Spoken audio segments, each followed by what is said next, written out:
बिहारी। जय गोपी जन वल्लभ गिरवरधारी। यशोदानंदन ब्रज जन रंजन। यशोदानंदन ब्रज जन रंजन। जमुना तीरा बनचारी। जमुना तीरा बनचारी। हरे कृष्णा कृष्णा कृष्णा हरे हरे। हरे राम राम राम हरे हरे। हरे कृष्णा कृष्णा कृष्णा हरे हरे। हरे राम राम राम हरे हरे। जय राधा श्याम सुंदर राधा श्याम सुंदर राधे। जय कृष्ण बलराम जय कृष्ण बलराम कृष्ण बलराम जय कृष्ण बलराम। जय गौर निताय जय गौर निताय गौर निताय जय गौर निताय। जय जय प्रभुपाद प्रभुपाद प्रभुपाद प्रभुपाद। श्री श्री राधा श्याम सुंदर भगवान की जय हो। श्री श्री कृष्ण बलराम की जय हो। श्री श्री गौर निताय की जय हो। शील प्रभुपाद की जय हो। अनंत कोटि वैष्णव वृंद की जय हो। जय श्री वृंदावन धाम की जय हो।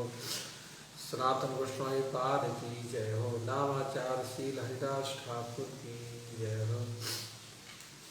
नमो विष्णुपादाय कृष्ण पृष्ठाय भूतले श्रीमते भक्ति वेदांत स्वामिनीति नामिने।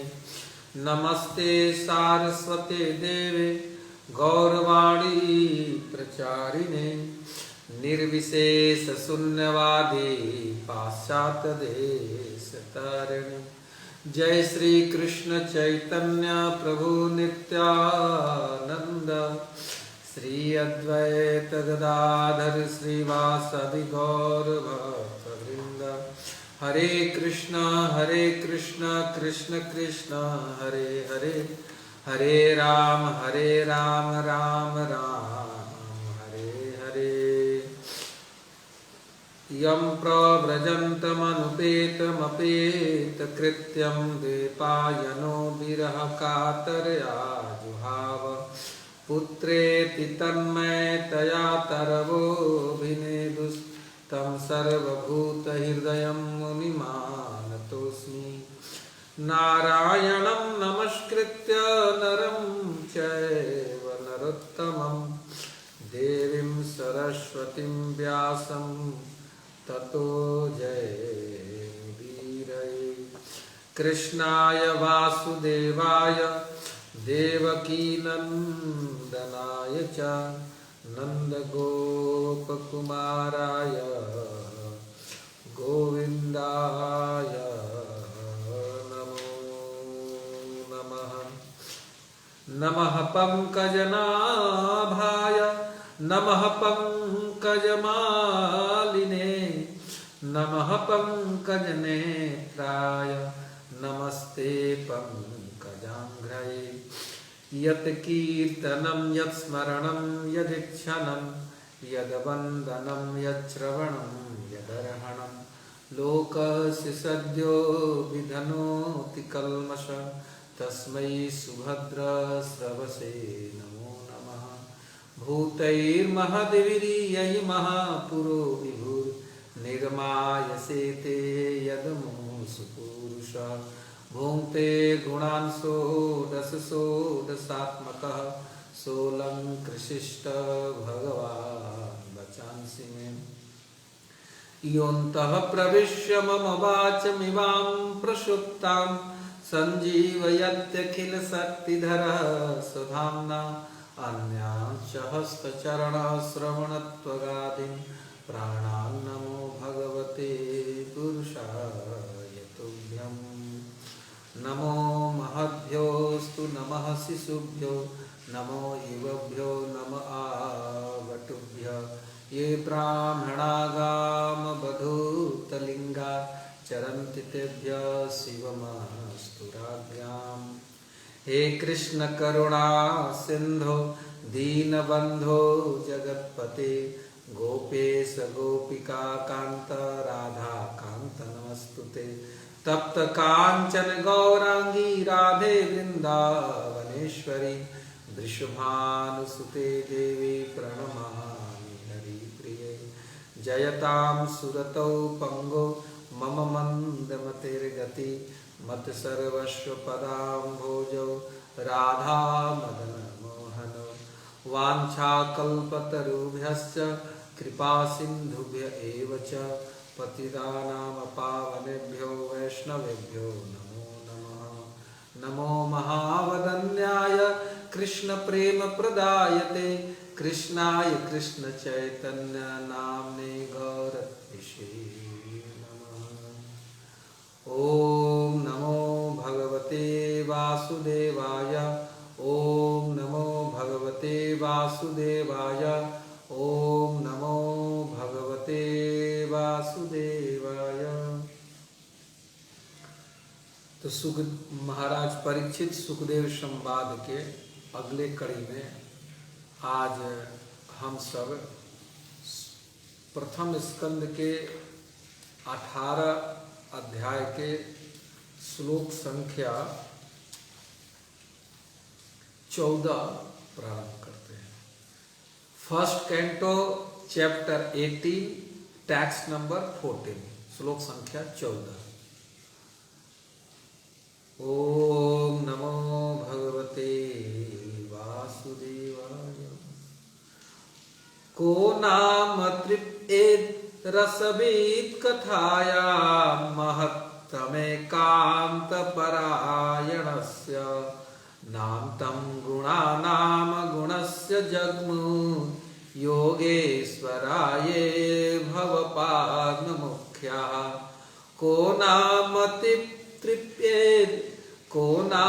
तृप्येद रसवीत कथायां महत्तमेकान्तपरायणस्य नान्तं गुणानाम गुणस्य जग्मु योगेश्वराये भवपाद्ममुख्यः।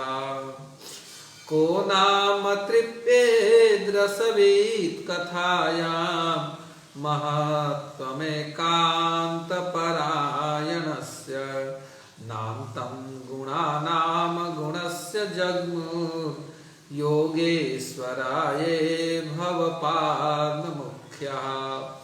अन्वय श्रील प्रभुपाद जी के द्वारा। कह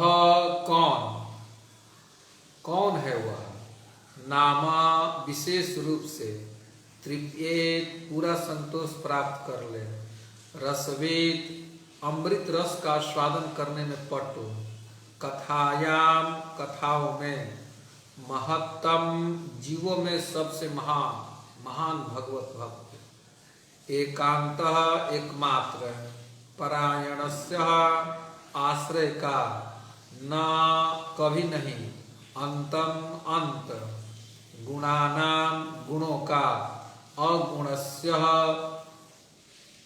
भगवान के, जगमुर निश्चित कर सके, योग ईश्वरा योग शक्ति के स्वामी, ये जो भवा शिव जी, पाद्मा ब्रह्मा जी, मुख्य प्रमुख। अनुवाद श्रील प्रभुपाद जी के द्वारा। पूर्ण पुरुषोत्तम भगवान श्री कृष्ण समस्त महान जीवों के एकमात्र आश्रय हैं और उनके दिव्य गुणों का मापन शिव तथा ब्रह्मा जैसे यौगिक शक्तियों के स्वामी द्वारा भी नहीं किया जा सकता। तो भला जो रसास्वादन में पटु है वह क्या कभी इन कथाओं के श्रवण के द्वारा पूरी तरह से तृप्त हो सकते हैं? तात्पर्य शील प्रभुपाद जी के द्वारा। शिव जी तथा ब्रह्मा जी दो प्रधान देवता हैं। वे योग शक्ति से परिपूर्ण है। उदाहरणार्थ शिव जी ने विष का सागर पी लिया, जिसकी एक बूंद ही सामान्य जीव को मारने के लिए पर्याप्त थी। इसी प्रकार ब्रह्मा जी ने शिव जी समेत अनेक देवताओं की सृष्टि की। अतएव ये दोनों ईश्वर अथवा ब्रह्मांड के स्वामी हैं। ये दोनों ईश्वर और ब्रह्मांड के स्वामी हैं, किंतु वे परम शक्तिमान नहीं हैं। परम शक्तिमान तो गोविंद अथवा श्री कृष्ण हैं। वे दिव्य हैं और उनके दिव्य गुणों का मापन शिव तथा ब्रह्मा जैसे शक्तिशाली ईश्वरों द्वारा नहीं किया जा सकता। अतएव भगवान कृष्ण बड़े से बड़े जीव के एकमात्र आश्रय हैं। ब्रह्मा की गिनती जीवों में की जाती है, किंतु वे हम सबों से महानतम हैं। तो फिर महानतम जीव भगवान कृष्ण की दिव्य कथाओं के प्रति इतना आसक्त क्यों है? इसलिए कि वे समस्त आनंद के सागर हैं। हर वस्तु, हर व्यक्ति हर वस्तु का कुछ ना कुछ आस्वादन लेना चाहता है। हर व्यक्ति हर वस्तु का कुछ ना कुछ आस्वादन लेना चाहता है, किंतु जो व्यक्ति भगवान की दिव्य प्रेमा भक्ति में लगा रहता है वह उसी में असीम आनंद प्राप्त करता है। भगवान असीम है और उनके नाम, गुण, लीलाएं, पार्षद, विविधता आदि अनंत हैं, और जो इसका आस्वादन करते हैं वे असीम रूप से ऐसे करते हुए भी तृप्ति का अनुभव नहीं करते। इस तथ्य की पुष्टि पद्म पुराण से होती है। रमन्ते योगिनो नन्ते सत्यानंद चिदात्मनि इति राम पदे नासौ परम ब्रह्माभिधीयते। योगी जन परम सत्य से असीम दिव्य आनंद प्राप्त करते हैं, इसलिए परम सत्य भगवान राम भी कहलाते हैं। ऐसी दिव्य वार्ताओं का कोई अंत नहीं है। संसारी मामलों में तृप्ति का नियम होता है, लेकिन अध्यात्म में ऐसी तृप्ति नहीं। सुत गोस्वामी नैमिषारण्य के ऋषियों के समक्ष भगवान कृष्ण की कथा को चालू रखना चाह रहे थे, और ऋषियों ने भी उनसे लगातार सुनते रहने की अपनी इच्छा व्यक्त की। चूंकि भगवान दिव्य हैं और उनके गुण दिव्य हैं, अतएव ऐसी वार्ताएं शुद्ध श्रोताओं के ग्राही भाव को बढ़ाती है। शील प्रभुपाद की जय हो।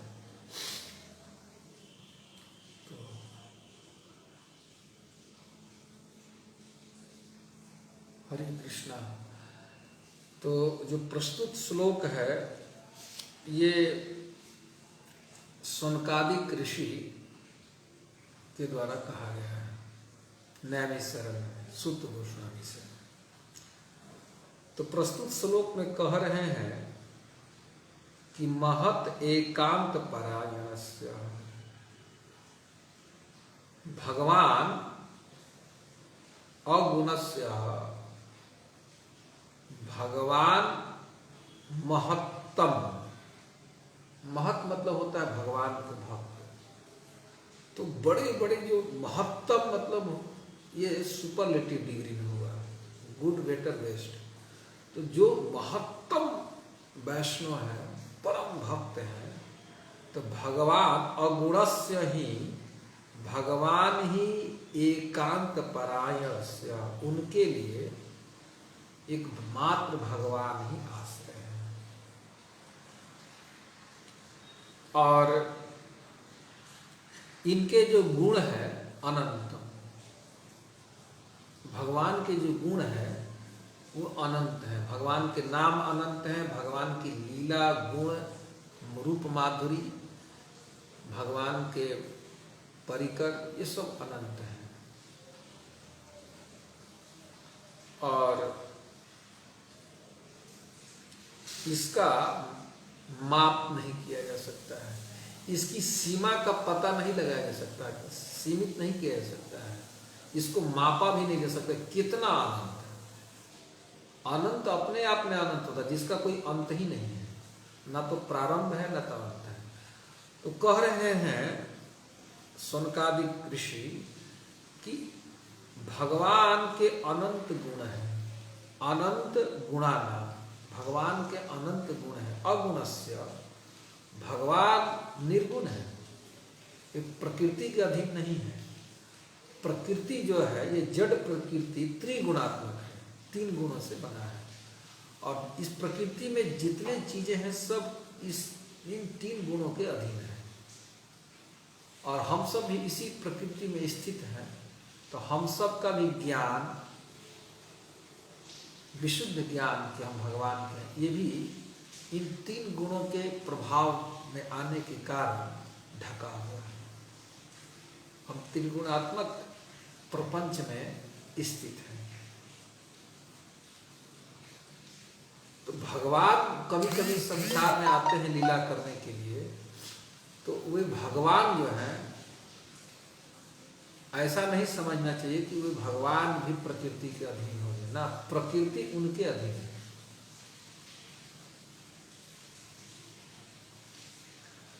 तो उन्हीं भगवान के जो गुण हैं उसको कह रहे हैं शौनकादिक ऋषि लोग कि अनंतम, अनंत है। और इस भगवान के जो अनंत गुण हैं उसको योगेश्वरा, बड़े बड़े योगिक ईश्वर जो है, जैसे ब्रह्मा जी, भवपाद मुख्य, उसमें कौन कौन है मुख्य रूप से? भव, भव मतलब भगवान शिव, पाद मतलब ब्रह्मा जी। ब्रह्मा शिव आदि जो बड़े बड़े ईश्वर हैं वे भी भगवान के जो अनंत गुण है उसका मापन नहीं कर सकते कि कितना है। हर दृष्टि से, रस के दृष्टि से भी, एक तो मात्रा की दृष्टि से उसका मापन नहीं कर सकते हैं। जैसे हम भगवान के श्री विग्रह को देखते हैं तो गोपियां चाहे अन्य लोग क्यों ललायित रहते हैं, क्योंकि भगवान का रूप को देखते हैं तो ऐसा नहीं कह सकते हैं कि ऐसा रूप है। आप देखें अगले ही क्षण भगवान का विलक्षण स्वरूप और रस बढ़ता है।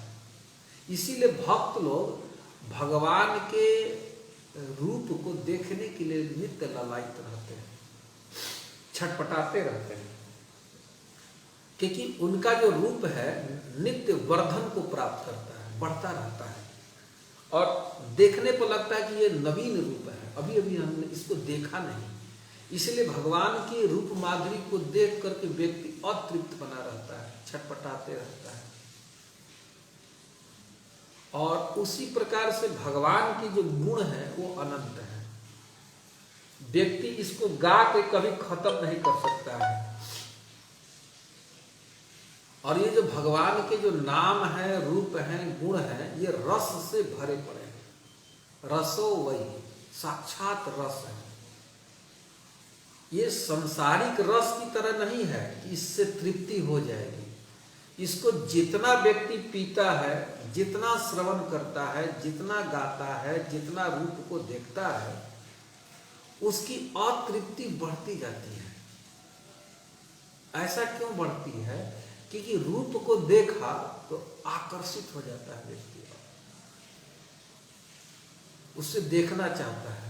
तो फिर अगले ही क्षण जब देखता है श्याम सुंदर के श्री विग्रह को तो लगता है कि अरे ये तो और सुंदर है। उसकी अतृप्ति बढ़ते जाती है कि अरे और देखो श्री कृष्ण को। फिर देखता है तो और सुंदर श्याम सुंदर लगते। इसलिए ठाकुर जी नित्य नवीन है। लेकिन भौतिक जगत का जो रूप है वो ऐसा नहीं है। उसको एक दिन देखें, 2 दिन देखें, उसके बाद वो रूप में कोई आ सकते, रूप घटता जाता है। लेकिन श्री भगवान का जो रूप माधुरी है वो देखते से व्यक्ति अतृप्ति बनी रहती है, क्योंकि नित्य ही नवीन लगता है। उसी प्रकार से कह रहे हैं कि गुणानाम, भगवान के जो गुण हैं वो अनंत है। और ब्रह्मा और भगवान शिव जैसे जो बड़े बड़े ईश्वर हैं, जो भगवान के यद्यपि अधीन है, इस पूरे ब्रह्मांड के स्वामी हैं लोग, लेकिन ऐसे परम सामर्थ्य व्यक्ति, इनकी सामर्थ्य का विवेचना श्रील प्रभुपाद जी तात्पर्य में कहते हैं कि शिव जी जब समुद्र मंथन हुआ तो उससे हलाहल विष निकला, विष का समुद्र जैसा, जिसकी एक बूंद पूरे सृष्टि को नष्ट कर सकती थी, हलाहल विष था। लेकिन भगवान शिव इतने सामर्थ्यवान व्यक्ति हैं कि उस विष का पान कर गए, और देखिए उनकी सामर्थ्य, अंदर नहीं ले गए, कंठ में ही धारण कर रहे हैं, और कंठ में धारण करने के कारण उस विष के प्रभाव से उनका जो कंठ है नीले रंग का हो गया, इसलिए भगवान शिव को नीलकंठ कहते हैं। देखिए सामर्थ्य। और अवशेष शिव जी को भी ब्रह्मा जी कभी कभी उत्पन्न कर देते हैं। ब्रह्मा जी सृष्टि का कार्य दिया है भगवान ने ब्रह्मा जी को, तो ब्रह्मा जी से एक बार शिव जी भी प्रकट हुए हैं, वही शिव जी। तो ये बड़े बड़े ईश्वर भी भगवान के अनंत जो नाम है, गुण है, इसका निर्धारण नहीं कर सकते हैं कितने हैं।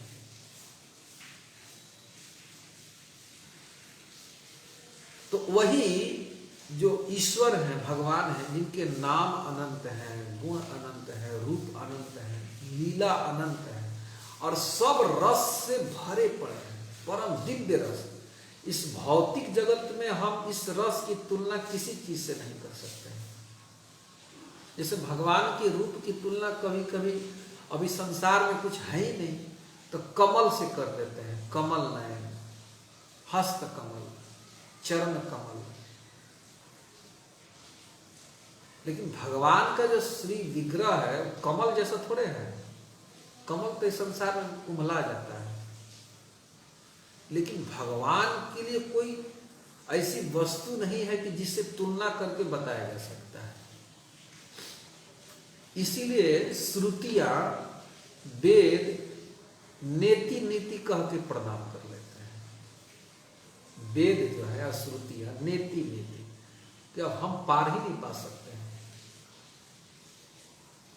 अनंत गुणों के निधान है भगवान, अनंत रूप के, अनंत माधुरी के, और उनके जो अन्य गुण हैं जैसे कृपा, वो अनंत है भगवान के। अनंत करुणा अनंत है, दया अनंत है, जिसकी गणना नहीं कर सकती। भगवान जब कृपा करते हैं तो कृपा की वृषा कपिल भगवान का एक नाम है, पूरा कृपा की ही वर्षा कर देते हैं। तो इस बात को यहां कह रहे हैं कि वही ईश्वर अगुणस्य, भगवान बड़े बड़े भक्तों के एकमात्र एकांतिनः परायणस्य, एकमात्र भगवान ही आश्रय है। तो ऐसा कौन व्यक्ति है जो भगवान की कथा को सुन करके कह देगा, अलग बुद्धि हो जाएगी, अब बहुत हो गया, अब बंद करो? नहीं, उसकी तृप्ति नहीं होती है और सुनने की इच्छा व्यक्त करता है भगवान के। कौन?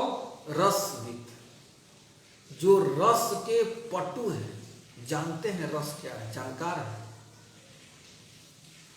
तो वे व्यक्ति कभी तृप्त ना होकर के अतृप्त बने रहते हैं भगवान की कथा सुनने के लिए, अतृप्ति बनी रहती है। तो इस बात को सनकादिक ऋषि कह रहे हैं कि कौन ऐसा व्यक्ति है जो कथायाम तृप्यते, जो कथा सुन के तृप्त हो सकता है। किनकी कथा? अगुणस्य, जो भगवान निर्गुण है, प्रकृति के गुणों से परे है, और से भगवान जिनके अनंत गुण हैं और उन गुणों को कोई भी माप नहीं कर सकता है। न जगमोह, कौन कौन? ब्रह्मा शिव इत्यादि नहीं कर सकते हैं। और वही प्रभु महत्तम, परमहंसों के एकमात्र आश्रय हैं। महत मतलब होता है भक्त, तो यहां पर दिया गया है महत्तम, महत, महतर, महत्तम, जो अकिंचन भक्त हैं, तो कह रहे कि हे नाथ आप उसके एकमात्र आश्रय हैं। आपके चरण कमल का आश्रय लेकर के आपके भक्तों का संग प्राप्त करके नित्य आपकी कथा का श्रवण करते रहते हैं, क्योंकि उसमें साक्षात अनंत रस है, अनंत रस है। और उसी अनंत रस का हम आस्वादन करने के लिए लोलुप हैं, और इस संसार में आकर के उसी को ढूंढ रहे हैं। लेकिन यहां तो है नहीं, यहां केवल दुख है, जिसकी कल व्याख्या की गई थी, केवल दुख है। तो भगवान अपना इस धराधाम पर धाम को प्रकट करते हैं, और स्वयं भगवान आकर के बहुत सारी लीलाओं को करते हैं। अपने महान भक्तों को भगवान इस पृथ्वी पर विदा करते हैं, भेजते हैं, तो जीव सुखी हो जाता है। तो अगुणस्य अनंतम गुणानाम, उसी भगवान अगुण, जो अगुण है, उनके अनंत नाम और गुण है। तो ये जो अगुण है, अगुणस्य, उनकी महिमा को अब ब्रह्मा जी क्या कह रहे हैं, क्योंकि यहाँ पर सनकादिक ऋषि ने कहा कि उस अगुणस्य भगवान के अनंत गुण हैं, जिसकी ब्रह्मा शिवादि भी गणना नहीं कर सकते हैं। तो भगवान से ब्रह्मा जी ने जो प्रार्थना की है, उस पर थोड़ा हम विचार करते हैं, जो श्रीमद् भागवत महापुराण के 10वें स्कंद में दी हुई है, 14वें अध्याय में। तो इसमें वत्स चोरी करने की लीला है। ब्रह्मा जी ने देखा कि जो अनंत कोटि ब्रह्मांड नायक हैं,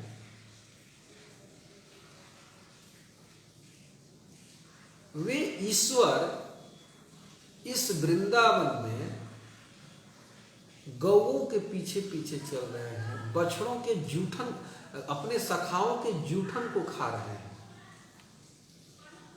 तो इस लीला से वे विमोहित हो गए, और उस दिन विशेष रूप से मधुमंगल ऐसे पदार्थ लाए थे, भोग की सामग्री खाने के लिए, कि सोचे कि क्या मैं श्याम सुंदर करूं, रूखा सूखा है। तो मधुमंगल किनारे बैठ करके और पान कर रहे थे, खा रहे थे। तो भगवान, श्री भगवान ने देख लिया श्याम सुंदर, तो अपनी ओर श्याम सुंदर को आते हुए देख करके मधुमंगल जी ने पूरे मुंह में डाल दिया कौर को,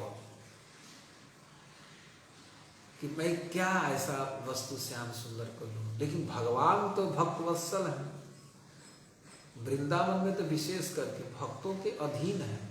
भक्त के बिना छटपटाने लगते हैं भगवान, रोने लगते हैं। भक्त के बिना उनकी कोई शोभा नहीं है, भक्त ही जिनके प्राण हैं।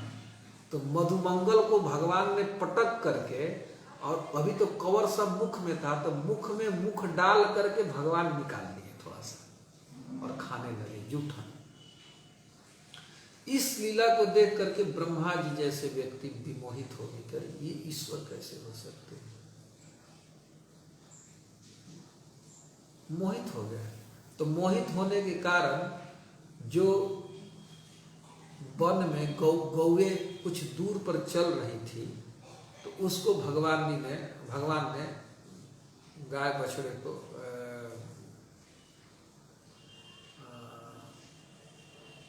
बछड़ों को वत्स को चुरा लिया, और अपने सत्यलोक में जाकर रख दिया, कि देखता हूं अब ईश्वर है तो क्या करते हैं। तब सखाओं को खाते खाते याद आई गौओं की, तो भगवान से सब सखा कहे कि अरे गैये सब बछड़े सब दूर चले गए हैं। तो भगवान ने सखाओं से कहा कि आप सब यहीं बैठिए, हे प्रिय सखाओं, मैं हाँक करके ले आता हूं, आप सब बैठिए जलपान कीजिए। तो भगवान उधर गए गैयों की तरफ, तो देखिए कोई गाय नहीं। तब तक ब्रह्मा जी क्या किए कि भगवान जब गायों का अन्वेषण करने के लिए गए, तब तक जितने इधर सखा थे तो उन सखाओं को भी सत्यलोक लेके चले गए। तो भगवान फिर गाय न मिलने से निराश होकर के अपने सखाओं के पास आए, तो देखिए कोई सखा नहीं। अब क्या करें? अब ब्रह्मा जी कहने देखना लगे कि अब ईश्वर है तो क्या करते हैं, देखते हैं। तो वो तो ईश्वरों के ईश्वर हैं। भगवान तत्काल विचार करने लगे कि मैं शाम को जाऊंगा तो गोपियों से क्या कहूंगा, गैयों से क्या कहूंगा, मैं क्या मुंह लेकर के जाऊंगा। तो भगवान अपने श्री विग्रह से ही जितने सखा थे उतने रूप हो गए। भगवान सब सखा ही भगवान बन गए। और जितने बछड़े गैये थे उनके जो डंटा जो सब लेके चलते थे चराने के लिए, वो सब भगवान ही बन गए। सब कुछ भगवान बन गया। एक नया सेट ही भगवान रख दिए, सखाओं का, गैयों का, बछड़ों का और उनके समानों का। तो जब ब्रह्मा जी आए कि चलो मैं देखता हूं कि अब वो ईश्वर क्या करते हैं, तो देखे तो ब्रह्मा जी मोहित हो गए। करी राम, ये तो सारे गौवे यहाँ पर हैं, चर रही जैसे तैके। सखा लोग उसी तरह, भगवान उसी तरह, ऐसा नहीं कि भगवान विग्रह प्रकट करके प्रदर्शनी में रखे, नहीं, उसी तरह से खेल रहे हैं, विहार कर रहे हैं भगवान। तो ब्रह्मा जी सोचे कि विमोहित हो गए, हम तो अपने सत्यलोक में सबको रखाए हैं और यहाँ पर तो जस का तस है। तो फिर सत्यलोक गए ब्रह्मा जी, तो वहां देखेंगे तो सब यहाँ पड़े हुए हैं। तो पुनः आए उस स्थान पर, तो देखेंगे तब भगवान थोड़ा सा ब्रह्मा जी को जान गए कि ये मोहित हो गया है, तो अपने उस लीला का थोड़ा सा प्रकाशन किए। तो ब्रह्मा जी देखेंगे तो सब तो कृष्ण ही है। तब ब्रह्मा जी को अपनी गलती का एहसास हुआ, तो वे भगवान से प्रार्थना करने लगे हैं, वही ब्रह्मा जी। तो उन कुछ श्लोकों का हम रसवादन करते हैं कि बड़े बड़े ज्ञानियों का क्या गति होता है, बड़े बड़े योगियों की क्या गति होती है। तो ब्रह्मा जी कह रहे हैं श्रीमद् भागवत महापुराण के 10वें स्कंद में, तो पहले तो प्रथम श्लोक में भगवान की वंदना किए हैं, स्तुति किए हैं। नौमिड्यते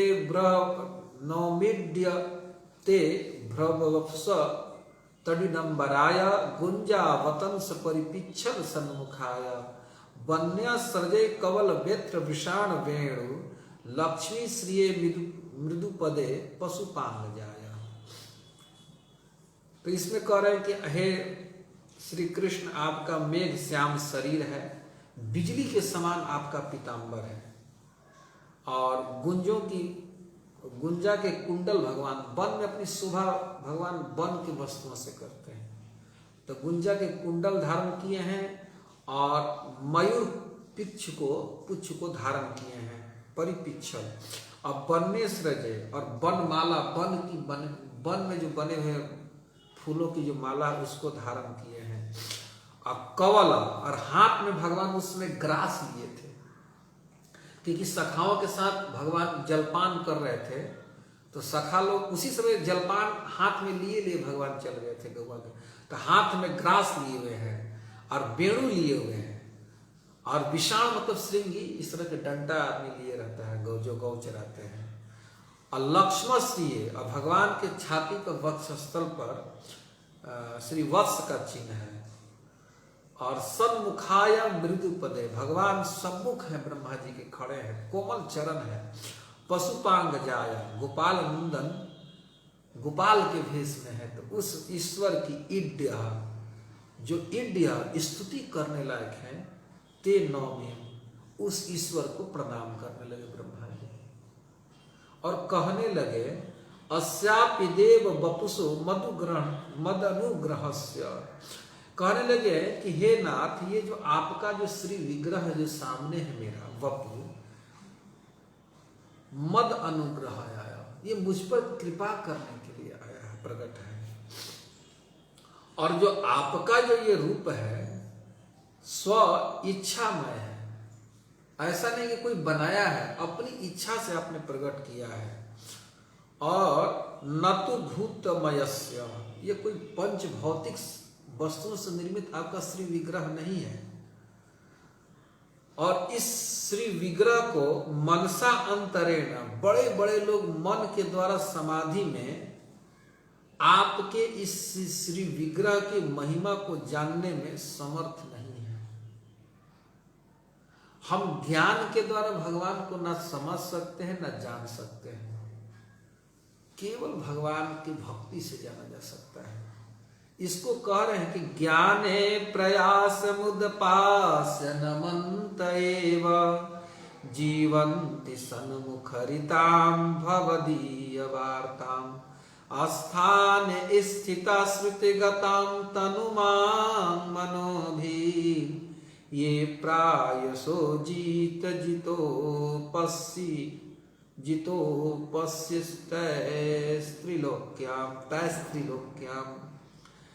कह रहे हैं ब्रह्मा जी कि ज्ञाने प्रयास मुदपास्य, बड़े बड़े ज्ञानी लोग, बड़े बड़े ईश्वर लोग ज्ञान प्राप्ति के जो प्रयास है उसको उदपास्य, उसको त्याग देते हैं कि अब हमें ज्ञान के चक्कर में नहीं पड़ना है। कि किसके, उसको त्याग करके उत्पास्य और आस्थाने स्थिता, और जो जिस आश्रम में, चाहे जिस वर्ण में और जिस स्थान पर स्थित है, रह रहा है, और रहते हुए तनु वांग मनो भी, तनु मतलब शरीर और वांग मतलब वाणी और मन से नमंत विनम्रता पूर्वक रहते हुए श्रुतिगता, श्रुति मतलब कान में गिरती हुई क्या, सतमुखरिता, सतपुरुषों के मुख से निकलती हुई भवदीय वार्ता, आपकी जो लीला कथा निकलती है उसको व्यक्ति सीधे कान में डालता है, श्रवण करता है, तो इसका परिणाम क्या होता है कि त्रिलोक्याम अजित अपि, तीनों त्रिलोक में आप अजित हैं, आपको जीता नहीं जा सकता है। ऐसा व्यक्ति ते प्रायशः जीत असि, आप उसके द्वारा जीत लिए जाते हैं, अर्थात आप उसके अधीन हो जाते हैं। किससे व्यक्ति की ब्रह्मा जी कह रहे हैं, जो ज्ञान के सारे प्रयास को त्याग करके जिस स्थान पर स्थित है उस पर रह करके और संतों के मुख से, सताम पुरुषाम, सतपुरुषों के मुख से निकलती हुई आपकी जो लीला कथा है श्रुतिगता, उसको सुन करके और जीवंती, इस प्रकार से जीवन को धारण किए है, तो ऐसा व्यक्ति तय त्रिलोक्याम अजित अपि, तीनों त्रिलोक में आपको हे कृष्ण कोई जीत नहीं सकता है, लेकिन ऐसे व्यक्ति के द्वारा तय प्रायशः, प्राय वो व्यक्ति आपको जीत लेता है, आप उसके अधीन हो जाते हैं। तो भक्ति के द्वारा भगवान अधीन हो जाते हैं, ज्ञान के द्वारा नहीं, चाहे अन्य कोई साधन के द्वारा नहीं। इसको ब्रह्मा जी अगले श्लोक में कह रहे हैं कि श्रेया श्रुतिम भक्ति मुदस्यते विभो क्लिश्यन्ति ए केवल बोध लब्धये तेसा मसौ क्लेशल एव शिष्यते नान्यद यथा स्थूल तुषावघातिना। कह रहे हैं हे विभो, हे प्रभो, ते श्रेयश्रुति भक्ति, आपकी जो भक्ति है सब कुछ, सब प्रकार के श्रेय को प्रदान करने वाली है, सब प्रकार के कल्याण को प्रदान करने वाली है। तो ते आपकी जो ये सब प्रकार से कल्याण प्रदान करने वाली, सब प्रकार के भौतिक कल्याण भी, आध्यात्मिक कल्याण भी, सब प्रकार का कल्याण प्रदान करने वाली है ते भक्ति, आपकी भक्ति। लेकिन उस भक्ति को उद्देश्य कोई व्यक्ति त्याग करके केवल बोध लब्ध, और आपकी भक्ति को छोड़ करके ज्ञान मार्ग का आश्रय ले करके और ज्ञान प्राप्ति के लिए प्रयास करता है, क्लिश्यंती, बहुत कष्ट उठाता है, तो उसको मिलता क्या है? भक्ति को छोड़ दिया है और ज्ञान की प्राप्ति में अन्य साधन में लगा है, तो उसको मिलता क्या है? तेसाम असौ, औसे व्यक्ति को क्लेशल एव शिष्यते, केवल केवल कष्ट मिलता है और कुछ मिलता नहीं। कैसे? यथा स्थूल तुषा व घाती नाम, जैसे धान हम लोग सब लोगों ने देखा है, तो धान में से चावल निकाल दीजिए तो वो केवल क्या बन जाता है? भूसा, उसमें चावल नहीं है, और व्यक्ति भूसा को बाहर फेंक देता है, चाहे कहीं किनारे लगा देता है। और कोई व्यक्ति तुषा व घाती नाम उसी भूसा को कूटे कि भाई इससे एक दिन चावल निकलेगा, आनंद मिलेगा, चावल मिलेगा, तो उसको कभी जीवन में चावल मिलेगा? क्या मिलेगा? केवल केवल क्लेश मिलेगा, कष्ट मिलेगा और कुछ नहीं मिलेगा। कैसे व्यक्ति को? जो भगवान की भक्ति छोड़ करके, कैसी भक्ति है? जो सब प्रकार का श्रेय प्रदान करने वाली है, उद्पास्य, उस भक्ति को छोड़ करके केवल बोध लब्ध है, जो ज्ञान के प्रयास में लगा है, चाहे अन्य साधन में लगा है, उसको केवल केवल कष्ट मिलता है। और उदाहरण दे रहे हैं कि तुषा व घाती नाम, जैसे धान से चावल निकाल लिया गया है और केवल भूसा बचा हुआ है, उसको कूटने से, पीटने से कभी चावल निकलेगा? चावल की कभी प्राप्ति नहीं होगी। हाँ, एक चीज की प्राप्ति होगी, केवल कष्ट की, कुछ मिलने जाने को नहीं। तो वो कह रहे हैं कि अगले श्लोक में, पुरेह भूमन बहवोपि योगिनस तदर्पितेहा निज कर्म लब्धया विबुद्ध भक्तेक कथोपनीतया प्रपेदिरेंजो च्युतते गतिम पराम।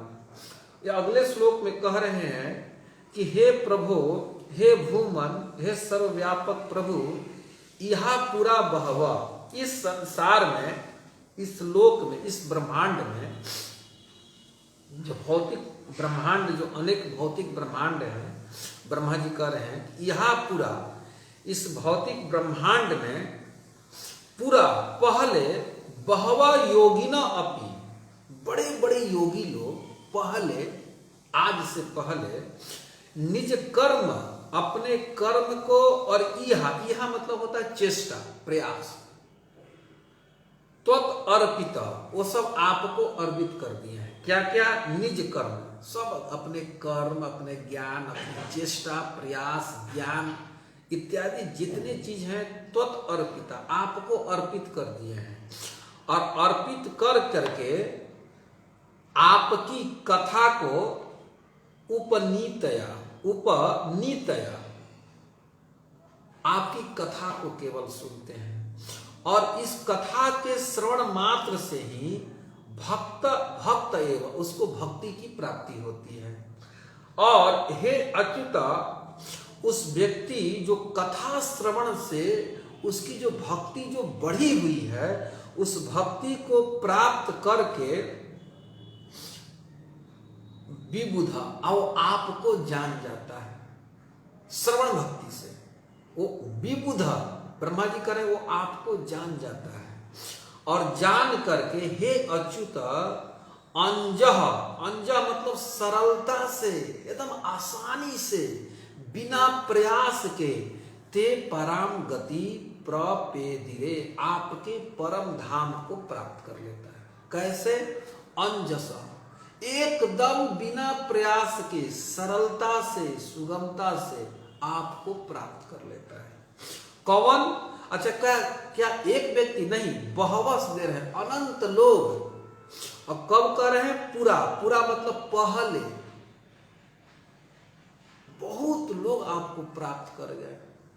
जो अपने निज कर्म को यह किसी अन्य प्रकार की साधन की जो चेष्टा है उस सब को समर्पित करके तो अर्पिता कर करके और केवल आपकी कथा सुन रहे हैं, बस ये ब्रह्मा जी कह रहे हैं। और जो आज के श्लोक में था कि भगवान के अनंत गुण है जिसको ब्रह्मा जी और शिव आदि जैसे बड़े बड़े ईश्वर भी न जग उसका मापन नहीं कर सकते हैं, तो उसको ब्रह्मा जी कह रहे हैं कि गुणात्मनस्ते पे गुणान विमातु हितावतीर्णस्य क ईशिरेस्य कालेन एर्वा विमितः सुकल्पैर् भूपान सवाखे मिहिका द्विभाष।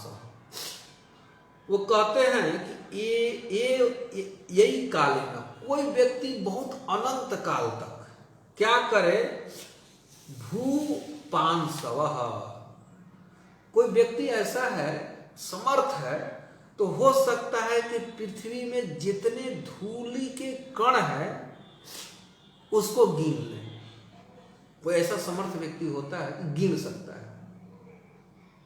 यद्यपि ये असंभव है, लेकिन मान लिए भगवान ब्रह्मा जी कह रहे कि शायद कोई ऐसा है कि गिन ले। ब्रह्मा जी कह रहे हम तो नहीं गिन सकते, लेकिन हो सकता है श्री कृष्ण कोई गिन ले। भूपान सवा अखे मिहिका, और आकाश में ठंडे दिन में देखते ना आकाश से ओस गिरता है, ओस की बूंदे गिरती निरंतर, जो सितंबर मास से लेकर के अक्टूबर मास से इधर उत्तर बिहार में और लेकर के करीब फरवरी मार्च तक गिरती है, तो उसके ओस के बूंदों को गिन सके वो तो बहुत कठिन है।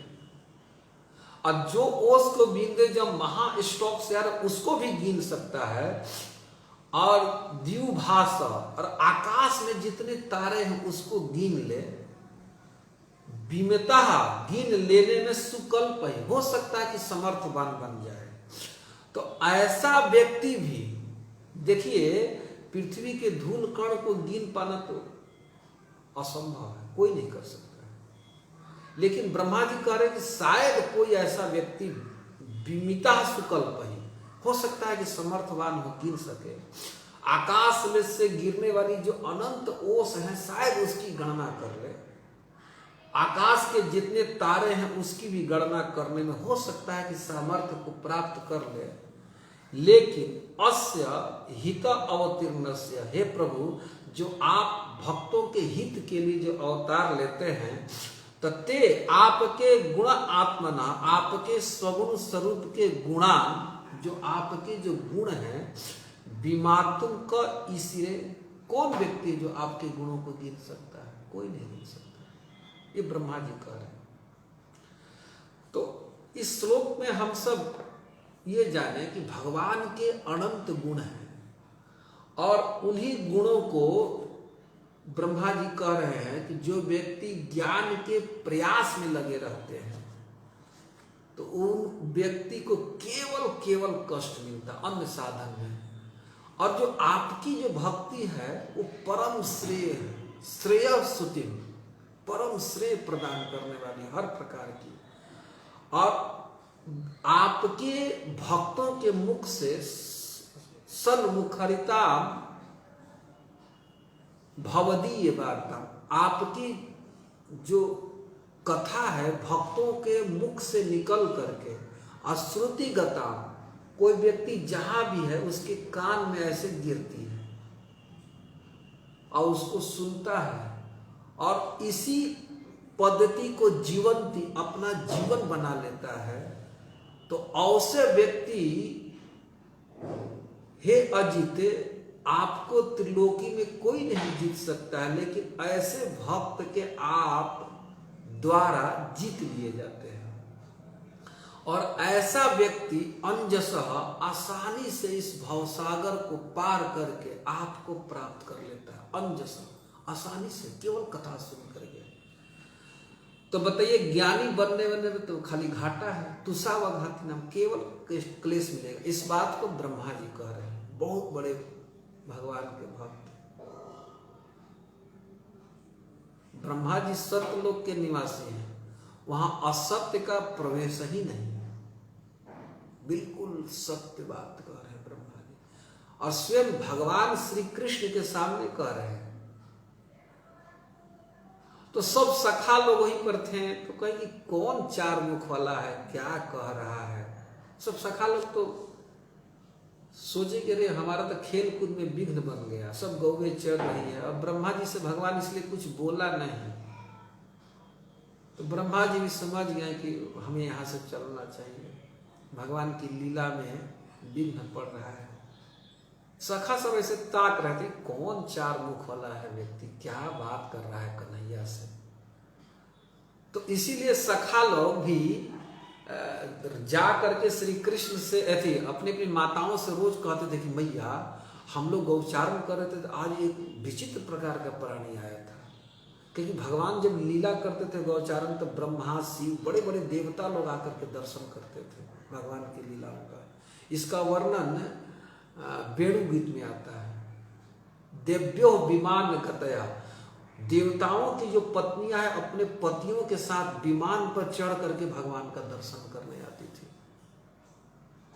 तो सखा लोग देखते थे कि कृष्ण में ऐसा क्या है कि ये तो साधारण एक गोप है, हमारा मित्र है, सखा है, जिसके साथ हम लोग खेलते हैं कूदते हैं। उसको देखने के लिए बड़े बड़े ज्ञानी लोग, ईश्वर लोग आते हैं।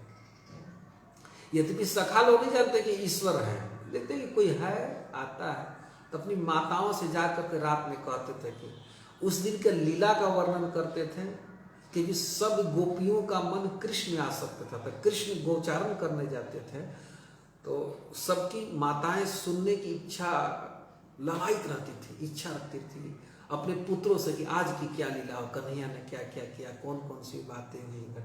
तो सब सखा लोग बताते थे अपनी माताओं को। तो यहाँ पर मैं ज्ञानी व्यक्ति का, ज्ञानियों में सबसे श्रेष्ठ है उद्धव जी। उद्धव जी जैसा कोई ज्ञानी नहीं है। इसको श्री कृष्ण कहे कि उद्धव जी रंच मात्र में बुद्धि में हमसे कम नहीं है।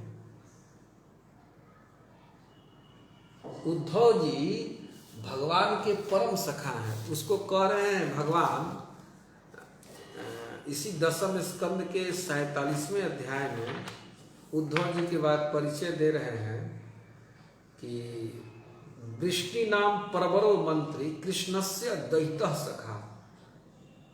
भगवान के दैत प्रिय सखा है। शिष्यो बृहस्पति, और साक्षात बृहस्पति जी के शिष्य हैं। ये पढ़ने के लिए स्वर्ग गए थे उद्धव जी, और इतने प्रतिभावान थे कि अन्य शिष्यों के द्वारा ये नहीं पढ़ाए गए बृहस्पति जी। साक्षात बृहस्पति जी ने कहा कि इसको मैं पढ़ाऊंगा। साक्षात बृहस्पति शिष्यो उद्धवा बुद्धि सत्तम, कह रहे कि बुद्धिमानों में श्रेष्ठ हैं, ज्ञानियों में। जब श्री कृष्ण गोपियों के विरह में छटपटा रहे थे तो उद्धव जैसे सरीखे मित्र ने कृष्ण को ज्ञान देने लगे, क्या तुम्हें हो गया है। इस तरह से गोपियों के प्रेम में सदा निमग्न रह करके विह्वल चित्त से रहते हो, विलाप करते हो, हा राधे हा ललिते।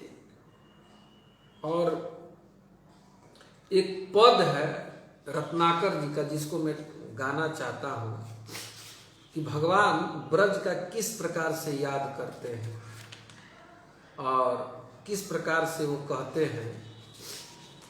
भगवान कहते हैं उद्धव जी से, मित्र हैं हमेशा बैठते थे, तो भगवान कहते थे नंद और यशोमती के प्रेम पग पालन की, लाड़ा भरे लालन की लालच लगावती।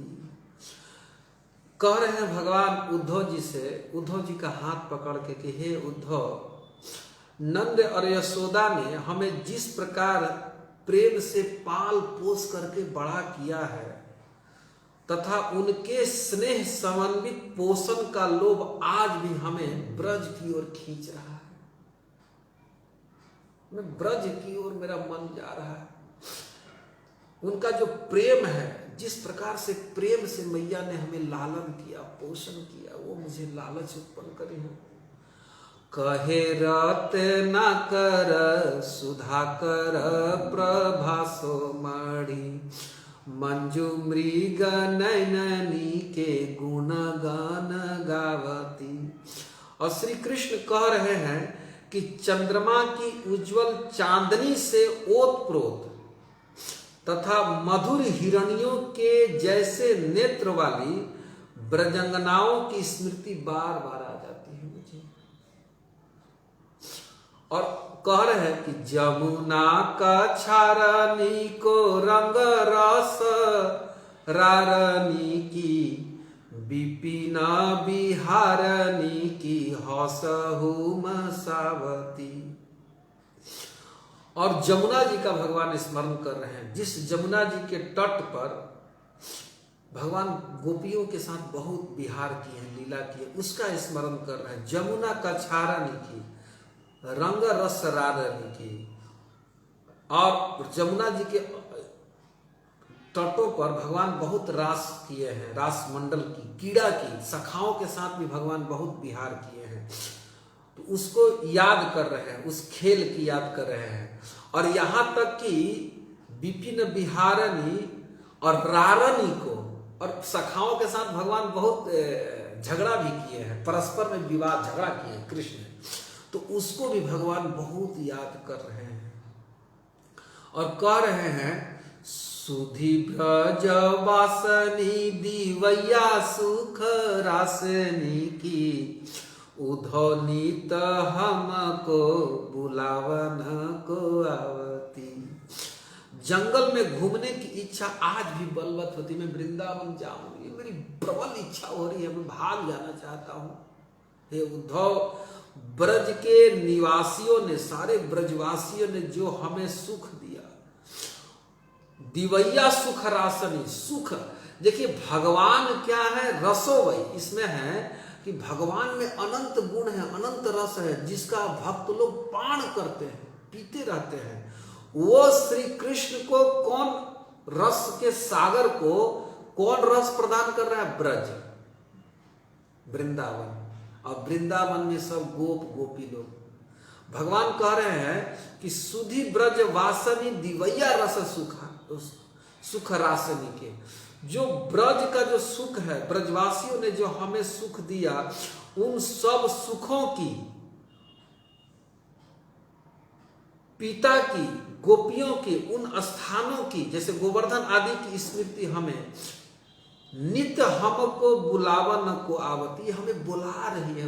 मैं जाना चाहता हूं, मैं जाना चाहता हूं। भगवान जा नहीं पा रहे हैं, लेकिन विकल हैं, छटपटा रहे हैं। और उद्धव जैसा ज्ञानी व्यक्ति भगवान की इस विरह को, व्यथा को देख रहा है। और इसमें तो कई रत्नाकर जी के पद हैं कि हमें वो मोर पंख याद आ रहा है, माखन याद आ रहा है, माखन चोरी याद आ रहा है, गोपियों का प्रेम याद आ रहा है। तो भगवान अपना मुकुट जो है उस दिन पटक करके पलंग पर रख दिए। प्यारो नाम गोविंद गोपाल को बिहार, वहां गोपी लोग हमें प्यार से गोविंद गोपाल कन्हैया कहते थे। और ठाकुर त्रिलोक के कहाई कहियो को कहा। और यहाँ तो सब लोग मेरा मंगल गीत गाते हैं और कहते हैं कि आप तीनों लोक के स्वामी हैं, ठाकुर हैं। तो भगवान कह रहे हैं कि मैं तीनों लोक का ठाकुर नहीं कहना चाहता हूं, इसमें कोई सुख नहीं। ठाकुर त्रिलोक के कहाई करी है कहा, मैं तीनों लोग को ठाकुर कहा करके क्या कहलाऊंगा। मुझको तो गोपियां गाली देती हैं और प्यार से पुकारती है, मेरी मैया यशोदा पुकारती है और मेरा जो प्यारा नाम लेती हैं, प्यारो नाम गोविंद गोपाल को जब बुलाती है तो हे उद्धव मुझे बहुत सुख मिलता है। जो कोई मेरा नाम पुकारता है गोविंद गोपाल तो मुझे बहुत सुख मिलता है। और क्रीटम मणि मंडित धाराई करियों को कहा। और इस मथुरा में हमें मणियों से जड़ित जो मुकुट है, इसको लेकर मैं क्या करूंगा उद्धव, ये सुख नहीं दे रहे हैं। वहां तो मोर के पखौनी को मुकुट छबीलो छोरी, और वहां ब्रज में जा करके मोर पंख से मुकुट बनाता था, मोर पंख धारण भगवान करते थे, उससे मुझे बहुत सुख मिलता था। और सटर रस व्यंजन चबा, यहाँ पर नाना प्रकार के भोग लग रहे हैं, उन भोगों को खा करके मुझे कोई तृप्ति नहीं मिल रही, कोई सुख नहीं मिल रहा है। त्यजो माखन सने, वहां जो माखन चुरा चुरा करके गोपियों को खाता था, उसमें जो मुझे आनंद मिलता था, सुख मिलता था, वो सब सुख मेरा उद्धव लूट गया, मेरा धन था वो सब, और उसकी विरह में मैं तड़प रहा हूं उद्धव जी। और उद्धव जी कई पद है रत्नाकर जी के, और उद्धव जी इन सब चीजों को देख रहे हैं, श्री कृष्ण की इस दशा को।